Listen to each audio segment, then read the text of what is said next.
दोस्तों, स्वागत है हमारे यूट्यूब चैनल विनय इलाहाबादिया में। दोस्तों, इलाहाबाद यूनिवर्सिटी का फर्स्ट सेमेस्टर का एग्ज़ाम चल रहा है। जिसे मेजर वालों का सभी एग्ज़ाम हो चुका है, अब माइनर वालों का होगा। तो दोस्तों, जो माइनर वालों का होगा बच्चों का, वो 21 और 22 दिसंबर होगा। तो बीए वाले बच्चों का 21 दिसंबर को होगा। तो दोस्तों, जो आपके माइनर में होंगे टोटल एमसीक्यू बेस क्वेश्चन होंगे। तो हमने इसके पहले सोशियोलॉजी पे एमसीक्यू बेस करा चुका हूँ, और ये टोटल आपके अकॉर्डिंग के सिलेबस के अकॉर्डिंग ही है, अलग से कोई भी नहीं है। जो आपके सिलेबस में है 5 यूनिट दिया हुआ है, हर यूनिट से हमने क्वेश्चन 20-20 क्वेश्चन कराया है इसमें। तो दोस्तों, थोड़ा तबीयत ख़राब है, आवाज़ में थोड़ा प्रॉब्लम हो रही है, लेकिन आप समझने का प्रयास कीजिएगा। तो दोस्तों, जो आपके फर्स्ट यूनिट में से हिस्ट्री का दिया था, वो साहित्यिक पुरातात्विक स्रोत है। तो पहला क्वेश्चन है, इतिहास के अध्ययन का मुख्य उद्देश्य क्या है। तो दोस्तों, अति इसको समझना है। साहित्यिक स्रोतों का कौन कौन सा शामिल है। तो सिक्के, अभिलेख, मुहर। तो यहाँ वेद हो जाएगा दोस्तों, इसमें आपका वेद होगा, सी ऑप्शन। तो दोस्तों, देख लेते हैं थर्ड क्वेश्चन और फोर्थ क्वेश्चन। तो पुरातात्विक स्रोत किससे संबंधित है। तो इसे दोस्तों सी ऑप्शन हो जाएगा, भौतिक आवेश से हो जाएगा। ऋग्वेद किस भाषा में लिखा गया है। तो ये संस्कृत में है। दोस्तों, जितना क्वेश्चन करा रहा हूँ, जो आपका एमसीक्यू आएगा इसी से आएगा, क्योंकि जो आपके जो सिलेबस से एमसीक्यू बन रहे थे, जितना हमने उतना इम्पोर्टेंट एमसीक्यू इसमें लिया हुआ है। तो फिफ्थ क्वेश्चन देखते हैं, अभिलेख समानता किस पर उत्कीर्ण होते हैं। तो ये दोस्तों सी होगा, पत्थर और तांबा पे। सिक्कों के अध्ययन को क्या कहा जाता है। तो ये मुद्रा शास्त्र कहा जाता है दोस्तों। और क्वेश्चन सेवंथ देखते हैं, पुरालेख शास्त्रों का संबंध किससे है। तो दोस्तों, इसे इसमें हो जाएगा, शिलालेख से है। पुरातत्व का जनक किसे कहा जाता है। तो दोस्तों, अलेक्जेंडर कनिंघम को कहा जाता है। जितने भी क्वेश्चन है दोस्तों, बहुत ही इम्पोर्टेंट है। फिर हड़प्पा सभ्यता की जानकारी मुख्यतः किस स्रोत से मिली है। तो इसका जो ऑप्शन हो जाएगा, सी हो जाएगा, उत्खनन। और साहित्यिक स्रोतों की सीमा क्या है। तो इसका बी ऑप्शन हो जाएगा, पक्षपात संभव। बौद्ध साहित्य किस विषय में है। तो इसका बी हो जाएगा, पाली भाषा में है दोस्तों। और जैन की साहित्य किस भाषा में है, ये भाषा जरूर पूछेगा। तो इसमें भी बी हो जाएगा, प्राकृतिक है। पुरातात्विक स्रोतों का सबसे बड़ा विश्वसनीय पहलू क्या है। तो इसका भी बी हो जाएगा, भौतिक प्रमाण है। इसका ऑप्शन बी ही होगा दोस्तों, भौतिक प्रमाण। और ऐतिहासिक स्रोतों को कितने भागों में बांटा गया है। दोस्तों, 2 भागों में बांटा गया है। बहुत ही इंपॉर्टेंट है आप क्वेश्चन आपके लिए। ये 2 भागों में बांटा गया है। और मेगास्थनीज की पुस्तक का क्या नाम है। तो इंडिका है, आप देख सकते हैं, इंडिका है। और राजतरंगिणी के लेखक कौन थे। तो ये बी कल्हड़ थे। ये सब आपको पता होगा बहुत।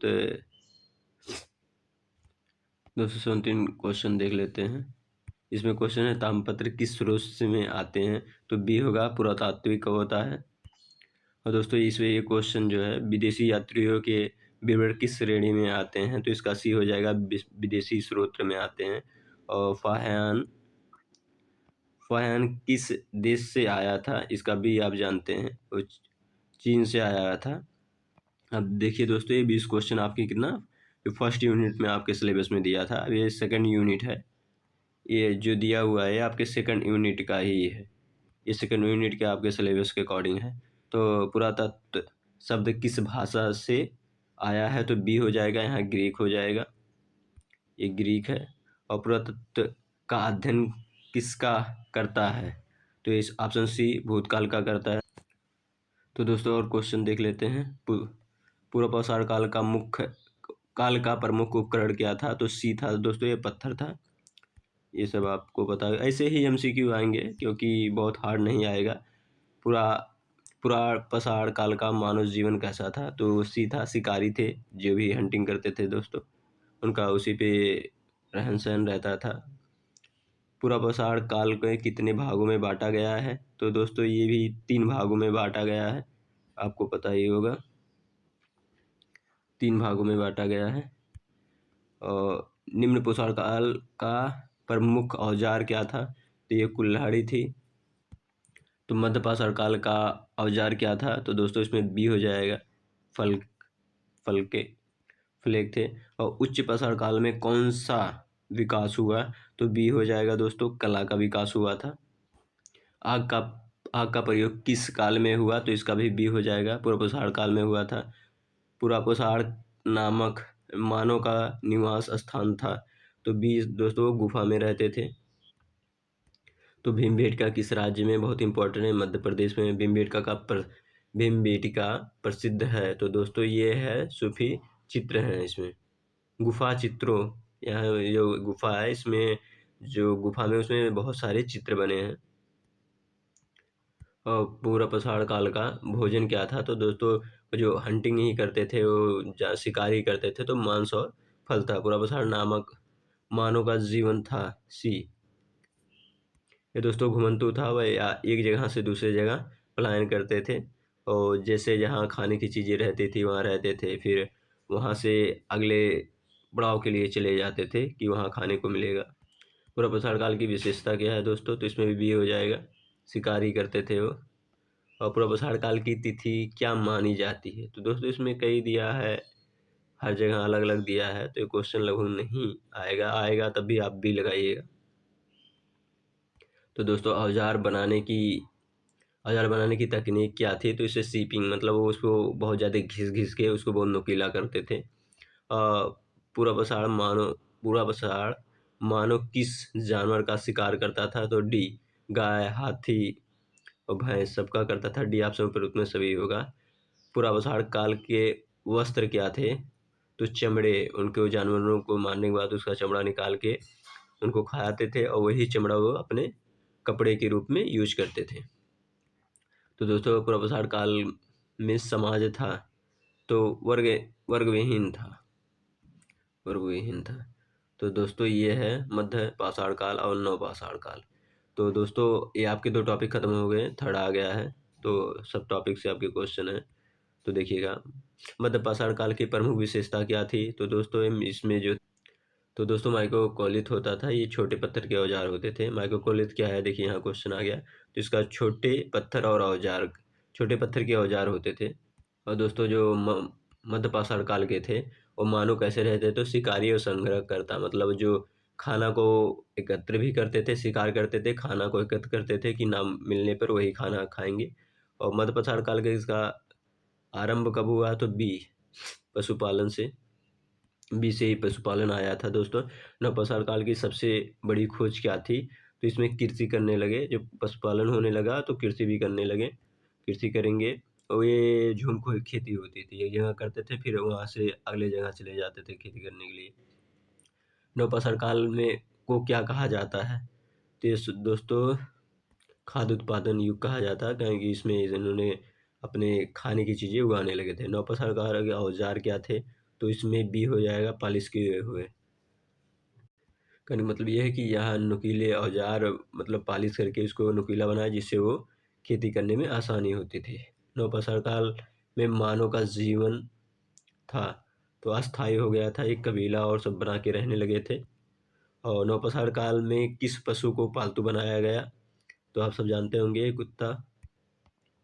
नवपाषाण काल के बर्तन किसके बने थे, सी मिट्टी के बर्तन बनने लगे थे। और नवपाषाण काल में अमारा, नवपाषाण काल में आवास कच्चे घर के होने लगे थे दोस्तों, अभी ये विकसित हो चुके थे। अब रहना एक जगह, तो कच्चा, अगर एक जगह रहेंगे तो कच्चा मकान तो चलते बनाएंगे ही रहने के लिए। और देख लेते हैं नवपाषाण काल की प्रमुख फसल क्या थी, तो गेहूं, जौ और चावल, ये तीनों थी दोस्तों। यहाँ ऑप्शन आपका डी हो जाएगा। ये बुर्ज होंग किस काल से संबंधित है, तो सी हो जाएगा, नवपाषाण काल से। और नवपाषाण काल में सामाजिक संगठन, तो इसमें तो सरल था, क्योंकि यहाँ कबीला टाइप रहने लगे थे। नवपाषाण काल में कला ये सीमित थी, ज़्यादा ये कला नहीं थी, कला सीमित थी, इसका ऑप्शन भी हो जाएगा।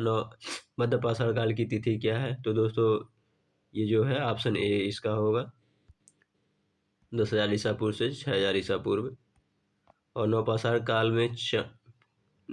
काल में कपड़े, तो इसमें सूती के होते थे, इसमें जो कपड़े होते थे वो सूती के होते। नवपाषाण काल में समाज कृषक होते थे।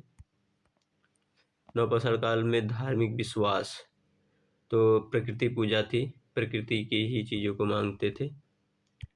और नौपाषाण काल का अंत किससे जुड़ा है? तो बी, धातु प्रयोग से। आपके औजार का प्रयोग ज़्यादा होने लगा था। अब हड़प्पा सभ्यता का दोस्तों क्वेश्चन आ गया कि अगर 4th यूनिट, आप 5 यूनिट है टोटल मैनर में, तो ये आपका 4th यूनिट है। हमने 3rd यूनिट का 20 क्वेश्चन करा चुका है। अब इसमें देखते हैं इसका। हड़प्पा सभ्यता को और किस नाम से जाना जाता है? सिंधु घाटी सभ्यता के नाम से जाना जाता है दोस्तों। हड़प्पा सभ्यता की खोज किसने की? तो दयाराम साहनी ने किया था। बी ऑप्शन होगा इसका दोस्तों। ये क्वेश्चन बहुत ही इम्पोर्टेंट है। दयाराम साहनी ये हड़प्पा सभ्यता की खोज की थी, ये आपको याद रहना चाहिए। हड़प्पा सभ्यता का काल है जो 2600 ईसा पूर्व से लेके 1900 ईसा पूर्व तक है। इसका जो बी ऑप्शन है। हड़प्पा नगर की योजना कैसी थी? तो ग्रिड पद्धति थी दोस्तों। और दोस्तों देखते हैं हड़प्पा की लिपि क्या थी? तो अपठित थी। अभी भी उसकी जो लिपि जो खोजने में मिली है वो भी अभी नहीं कोई पढ़ पाया है। अपठित है कि अभी कोई भी उसे पढ़ नहीं पाया है। हड़प्पा सभ्यता की अर्थव्यवस्था, शिकारी थे, कृषि थे, और इसमें कृषि और व्यापार रहेगा क्योंकि कृषि और व्यापार। हड़प्पा सभ्यता का प्रमुख व्यवसाय क्या था? कृषि ही था दोस्तों। मोहनजोदड़ो का प्रसिद्ध भवन तो विशाल स्नागार था, चारों तरफ से चबूतरे लगे हुए थे। हड़प्पा सभ्यता में ईंटें पक्के हुआ करते थे। और हड़प्पा सभ्यता की मुद्रा क्या थी? तो वस्तु विनिमय था। वस्तु विनिमय का एक आप सामान देंगे आपके पास जो है, तो उधर से वो अपना सामान एक्सचेंज करते थे। हड़प्पा सभ्यता जल निकासी थे, तो ऑप्शन सी हो जाएगा उन्नत। हड़प्पा सभ्यता के पतन का कारण क्या है दोस्तों? तो विदेशी आक्रमण, ये भी जलवायु परिवर्तन, बाढ़। तो दोस्तों जानते हैं कि बाढ़ की वजह से हुआ था, लेकिन ये भी रीजन था, तो इसमें उपयुक्त में सभी हो जाएंगे, डी ऑप्शन हो जाएंगे, सभी सही है। हड़प्पा सभ्यता की स्त्रियों की स्थिति तो दोस्तों अज्ञात है कि वहाँ अभी उतना कन्फर्म नहीं हुआ है क्योंकि वहाँ। और हड़प्पा सभ्यता की प्रसिद्ध मूर्ति क्या थी? तो पुरोहित पूजा थी, पुरोहित राजा था। और हड़प्पा सभ्यता में जो दोस्तों व्यापार था वो अंतर्राष्ट्रीय था, मतलब इंटरनेशनल ही था, उसमें होता था। हड़प्पा सभ्यता में माँ प्रणाली थी जो वो मनकीर्तक ही थी। Option B. हड़प्पा सभ्यता का प्रमुख पशु क्या था? तो दोस्तों इसमें बैल था। और हड़प्पा सभ्यता की जो धर्म था वो क्या था? प्रकृति पूजा ही थी। हड़प्पा सभ्यता का विस्तार यहाँ उत्तर पश्चिम भारत में हुआ था। हड़प्पा सभ्यता का अंत लगभग, तो ये दोस्तों 2000 ईसा पूर्व में। बी ऑप्शन सही रहेगा आपका। ये लास्ट एंड 50 यूनिट का क्वेश्चन है according to your minor syllabus. तो 6 ईसा शताब्दी ईसा पूर्व में किससे महाजनपद थे? तो दोस्तों इसमें 16 महाजनपद थे। 16 महाजनपद इंपॉर्टेंट है। मगध की राजधानी क्या थी? राजगृह थी। ये इंपॉर्टेंट क्वेश्चन है दोस्तों। क्वेश्चन है मगध के उत्थान का प्रमुख कारण क्या था? तो इसमें डी है उपजाऊ भूमि, ये भी सही है। लोहे की उपलब्धता, ये भी है। शक्तिशाली राज्य, ये भी सही है, यानी कि ऑप्शन डी हो जाएगा। मगध का प्रथम महान शासक था, तो इसमें बिंबिसार थे। और बिंबिसार किस किस वंश का था? तो दोस्तों जो ये क्वेश्चन है, तो दोस्तों जो बिंबिसार थे हर एक वंश के थे। ऑप्शन ए सही होगा इसका। अजातशत्रु ने किसे हराया था? तो वैशाली को हराया था। बी ऑप्शन होगा। महा महा महापद्मानंद को क्या कहा जाता है? तो दोस्तों एक छात्र शासक कहा जाता है। नेक्स्ट क्वेश्चन है नंदवंश की स्थापना सी महा महापद्मानंद, ऑप्शन सी होगा इसका दोस्तों। सिकंदर भारत कब आया था? तो दोस्तों इसका ऑप्शन 326 ईसा पूर्व में, ऑप्शन ए। और दोस्तों सिकंदर किस देश का शासक था? तो बी ग्रीस का। सिकंदर जो था वो ग्रीस का था, ये भी बहुत इंपॉर्टेंट क्वेश्चन है। सिकंदर की सेना ने कहाँ आगे बढ़ने से इनकार किया था? तो ये ब्यास नदी है जो वहाँ किया था, तो ऑप्शन सी इसका सही हो जाएगा। और भारत में सिकंदर से युद्ध भारत में सिकंदर से युद्ध करने वाला राजा कौन था? तो दोस्तों ऑप्शन बी हो जाएगा इसमें पोरस। तो सिकंदर का भारत अभियान था, तो इसमें सीमित था दोस्तों। सिकंदर की मृत्यु ये बेबीलोन में हुई थी, बी ऑप्शन सही है इसका। मगध का अंतिम नंद शासक कौन था? इसमें बी हो जाएगा, घनानंद हो जाएंगे। मगध की शक्ति का प्रतीक है, तो इसमें ऑप्शन डी होगा। यहाँ सभी ऑप्शन सही हैं दोस्तों। और सेना किलाधन, इस चीज़ का ध्यान दीजिएगा दोस्तों। अभी तो इसमें सभी दे रहा है, ऐसा क्वेश्चन आ सकता है जिसमें एक इसमें से कोई दे दे और बाकी अलग दे दे, तो उसमें पूछे तो उसमें यही जो 3 आते हैं तो यही रहेगा। इस चीज़ का आप ध्यान दीजिएगा। 6वीं शताब्दी ईसा पूर्व का धार्मिक आंदोलन बी था दोस्तों, जैन और बौद्ध। बी ऑप्शन सही होगा। बौद्ध धर्म के संस्थापक हैं तो दोस्तों इसमें बुद्ध है। और जैन धर्म के चौथे, तो दोस्तों ये क्वेश्चन बहुत ही इंपॉर्टेंट है आपके लिए। जैन धर्म के चौथे 24 यानी 24वें तीर्थंकर कौन थे? इसमें महावीर जैन होगा।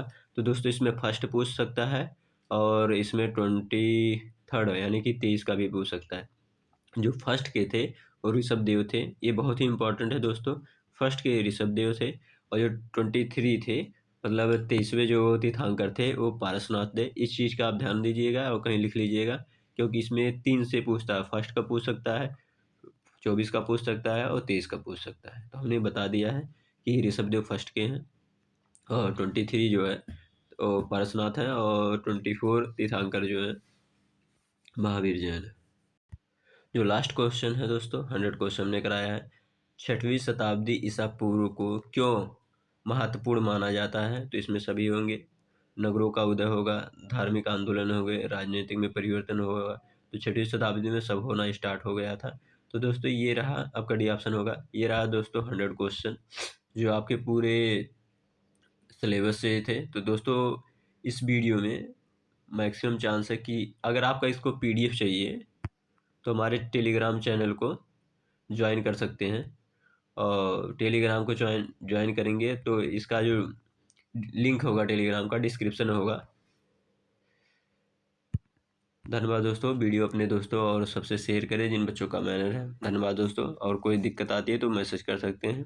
वीडियो को लाइक एंड सब्सक्राइब करें। धन्यवाद।